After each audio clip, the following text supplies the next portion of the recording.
Hey everybody, welcome back to my channel. This is WireDogSec, back with another video for you guys. Be sure to hit that subscribe button. If you're new here, hit the like button, comment below your thoughts and opinions. And hopefully you're all having an awesome day and ready to learn something here. This time, we're going to take a look at Blaster, a blast from the past. This room is the sequel to Ice, which I did a video over. If you haven't watched it, go ahead and check that out as well. So let's scroll down here. Mission start. Throughout this room, we'll be looking at alternative modes of exploitation. We'll have to use a Metasploit or really exploitation tools in general beyond Nmap and Dirtbuster to wrap up the room. We'll be pivoting back to these tools for persistence and additional steps we can take. Without further delay, let's deploy our target machine, which I have already done. So we're going to continue on down to task number 2. And it says here there's an actual room called Retro. And I guess I'll take a look at that one after this. All right, task number 2. Activate forward scanners and launch proton torpedoes. Now that we launched our target, let's perform some basic enumeration of the services running on it. Now it wants us to find how many open ports are on the system. I had ran RusScan because it's a lot faster than Nmap. Anyway, that's what I ran here. And I went through and found actual 3 open ports, but the answer is going to be 2.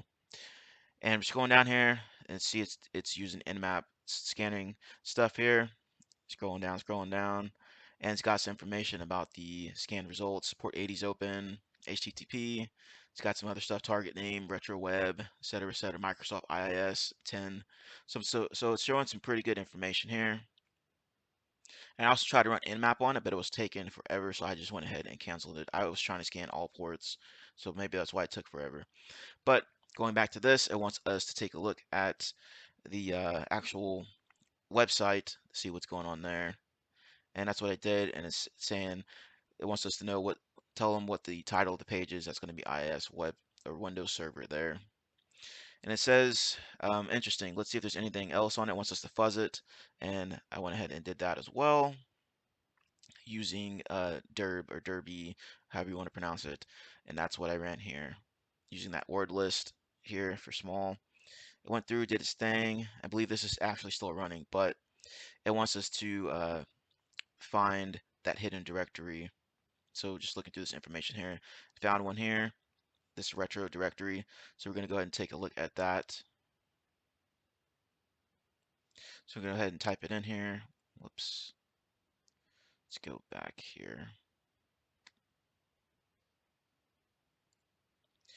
I got to retype this in.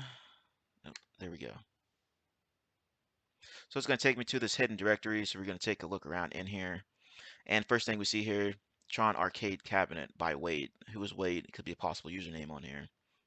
And it says navigate to our hidden directory. What potential username do we discover? So after browsing through this website here, and the answer is going to be Wade. Wade's popping up quite a bit as you go through here. All right, that's going to be the answer to that. And it says crawling through the post, it seems like our user has some difficulties logging in recently. What possible password do we discover? And the way I did this is I just clicked on Wade to see what he's been posting. So I'm going to go, it's going to take me to Wade's information here. And I'm going to go check out, let's see here, recent posts, recent comments. So let's go check out that, see what he has in here. Okay, leaving myself a note here just in case I forget how to spell it. And it's got the answer there, Parzival. So that's going to be a potential password we could use. All right, and the next question, log into the machine via Microsoft Remote Desktop and read user.txt. What is the contents? Okay, so the way I did that is I was using remnant, and I have that pulled up here. So we're going to go ahead and type that in there and pull up this. Going to hit cancel on that. It's going to go in, and we're going to take a look at that target machine with RDP. So go ahead and find the IP address real quick. And here we go. Okay. It's going to connect to it. Username is going to be Wade. And then the password is going to be the one that we found. See if it works. And this is something typical that you find. If you find a potential password, then you should try it anywhere you can, any login prompts, because a lot of times these users will use passwords again and again and for multiple different accounts, and a lot of times you can get in multiple different places using that same password and username. All right, so once let's check out user.txt, and here we go. That's going to be the answer to that, the contents. And let's continue on to task number 3 here. Now, I did run into an issue with this one. It says breaching the control room. Now that we've gained access to our target system, let's see if we can find a way to escalate. To start, let's scout around the system, see if we can find anything of interest. And right away, this seems of interest here, whatever this particular file is, exe. Answer the questions below. When enumerating a machine, it's useful to look at what the user was doing last around the machine, see if you can find a CVE. All right. Now, the issue with this is, for some reason, this machine was unable to connect to the internet. And also, when I looked at Internet Explorer to try to find some clues on the history, there wasn't anything in here. So I don't know what's going on with that, but I did some digging around, some Googling, and I looked up this HHUPD right here, and it's going to come back to this CVE. And this is what we're going to be exploiting. Okay. Now let's see here. Research vulnerability and how to exploit it. Exploit it now to gain an elevated terminal. So let's go ahead and do that. Pause the video and try it yourself and see what you come back with. All right. After doing some research on this particular vulnerability, let's go ahead and exploit it. Now we're going to go ahead and right click on this XE here. I'm going to click Run as Administrator, see more details, and then going to click Show information about the certificate, and then click this link where it says Issued by. Now we're going to cancel out of all of this here. It should pull up a web page here. And after this finishes loading, we're going to save this. Well, we're going to attempt to save this, but we'll get into that part here after it gets in loading. So there we go. So hit Control S on there, give you some kind of message here. Go ahead and click OK.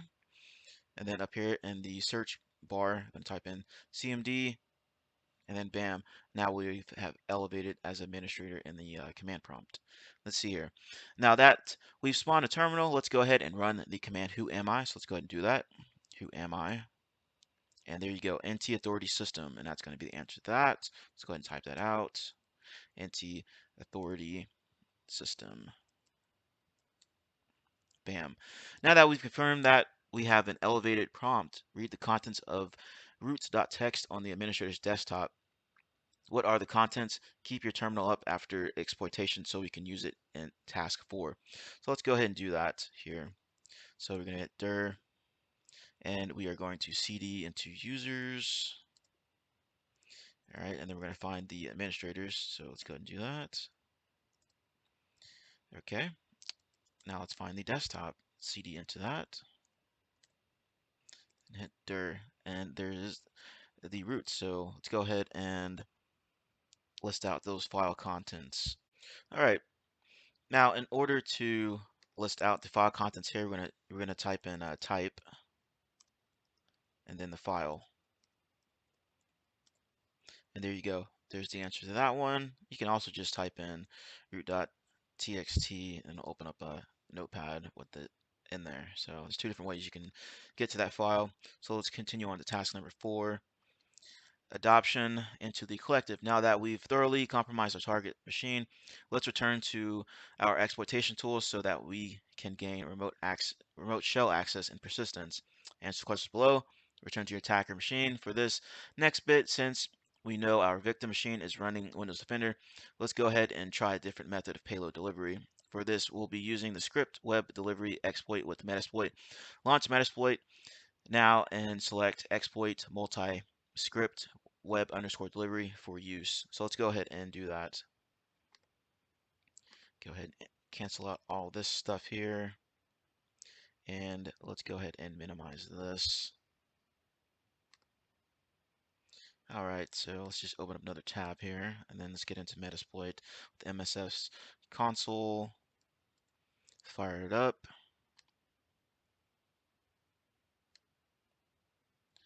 And we're going to go ahead and try to use this as soon as Metasploit comes up.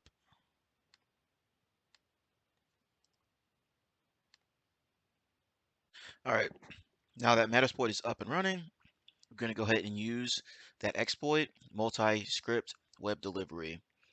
And it says it's used configured payload, Python, interpreter, reverse TCP. So we'll probably have to change that since Python's not on Windows boxes by default. Let's continue on here. First, let's set the target to PSH PowerShell. And we're going to do that by show targets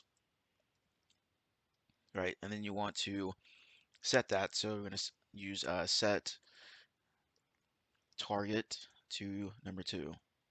There we go. And verify that it's in there correctly, and that's the correct one selected. After setting your payload, set your L host and L port accordingly such that you know which port the MSF web server is running to run or going to run on, and it'll be running on the TryHackMe network. Finally, let's set our payload. In this case, we'll be using a simple reverse HTTP. Do this with this command here. So let's go ahead and copy that. All right, get this in here. Okay, let's check a few things here. Da, da, da. All right, we're going to change that payload first, and we'll set the options for it. There we go. All right, options. There we go. Set lhost. It's going to be whatever your machine, your attacker IP is going to be, and mine's going to be 10.10.24.14. And let's do show options again to see, make sure everything's set correctly. It's going to be using port 8080. Let's go ahead and change that to something else just in case. So set L port, and let's do this one here. All right. Oops, if I can spell. There we go. Everything's set correctly. Awesome. See, return to the terminal. We spawn with our exploit in this terminal. Paste that command. Okay. Now let's go ahead and do that here. Let's do run J first to get the output they're going to be using. All right. So just go ahead and copy all this, right? Going back to that machine. And if you don't already have this terminal pulled back up, go ahead and do those steps again to get back in this elevated terminal. And just going to paste this in here. And then going to go back to our interpreter stuff here. And it's going to connect. All that's running. Let's continue on here. In this case, I found it particularly helpful to host a simple Python web server and host the command in a text file as a copy and paste between the machines. Won't always work. Once you've run this command, return to our attacker machine and note that the reverse shell has spawned, which it's doing right now. Last but not least, let's look at persistent mechanisms via Metasploit. What command can we run in our interpreter console to set up persistence, which automatically starts when the system boots? Don't include anything beyond the base command in the option for boot startup. Right, and that's going to be this run persistence X, and I'll get into that as soon as this gets done, finishing connecting and such. Our session is complete, and you can see it there. Just typed in sessions to show everything, and now we're going to get into that session here with sessions-I for interact, and then it's going to be 1. Now we're in here, and we're going to do this run persistence X, all right, -X. It says it's deprecated. Try exploit local persistence. All right, well, let's try that. Back to this persistence. This run persistence dash X doesn't work anymore. Apparently it's deprecated, so I tried using the one they recommended, which is use Windows local persistence. Did that, kept the default payload in there, and then showed options, and you have to set this to the correct session. Since this is a new session I just made, it'll be set to 3. Everything else was set correctly, L host, and the L port is going to be 4444. Set it to 3, and then I ran it, and it looked like it was successful. Went through and did its thing. Installed this registry setting here to make it persistent, but I can't test it out because I am unable to reboot that target box and try it to see if it works correctly. But anyway, that's one way of doing persistence. There's several different ways out there. I'll post something in the description section with multiple different ways of creating persistence on target boxes. Anyway, if you enjoyed the video, hit that subscribe button, hit the like button, and then comment below. Did you enjoy the content? Have you used this before on engagements or on CTFs in the real world?